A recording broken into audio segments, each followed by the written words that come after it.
It's time for Transformers Tuesday. Today, we're taking a look at Siege Ironhide because he's what got me to love Siege so much.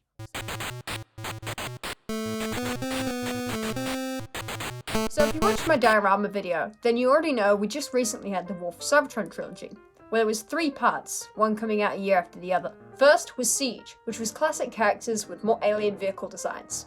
Then we had Earthrise, which was the same sort of engineering but with Earth-based alt modes, for the most part. Finally, we got Kingdom, which was Earthrise plus Beast Wars characters. Now why Ironhide for this review? Well, because he's everything I love about Siege. He's both simple in design, being made up of big chunks of robot, whilst having plenty of sculpted detail. We're starting off in vehicle mode, and right off the bat we can really see the alien design come through.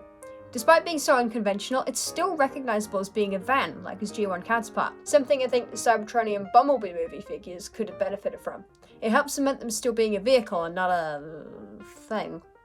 He does have his own flaws here, mainly being his big feet sticking out the back and gaps on the side. And a little bit of extra paint would have been nice, but it certainly doesn't detract from the experience. He's a nice size, being not much bigger than a standard car bot, and the colours on this guy is great. I might have complained about a lack of paint, but where he does have it, it's really clean. Transformation is a great old time. Not fiddly like Kingdom Tracks, or not involved like Earthrise RC. It's a simple transformation. But that upper torso spin right at the end is amazing. I don't think I've seen any other bot do that before. I will say, the only bit that's a pain is his leg panels. There was an error in the design, so the pegs that held it in place are ever so slightly too big for the holes they're in, which means they pop off if you look at them funny. However, I do believe later reuses of this mold had them pinned in so this wouldn't happen anymore, which is something at least. Now for robot mode, and what a robot he is! The amount of detail on this lad is incredible. As a 3D modeler myself, I can only imagine how long it took to do. Despite being a more futuristic bot, it still hits all the right notes. It's still undoubtedly Ironhide. Now I don't know if this is intentional or not, but he's ended up with his old 2010 Wolf Cybertron design shoulders. A nice nod, no matter the reason. Articulation here is fantastic. Siege is where they really started to prioritize this, and it shows. He has ankle tilts, again, a Siege original. Wrist rotation, the works. This is something I can't stress enough.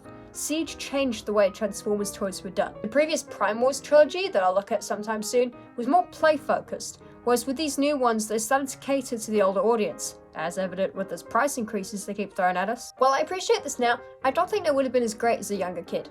They're not built for play in the same way. That's something I should mention, isn't it? The build. Ironhide here is mostly alright, but his right arm can't really hold his weapon up.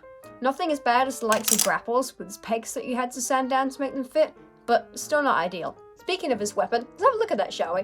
Now this was Siege's gimmick, funky guns. They had ports on their body for you to plug in various weapons, some dudes even turn into weapons and armour, but that's for another time. Ironhide here comes with the Doomblast Forge Launcher, a bazooka that turns into a hammer.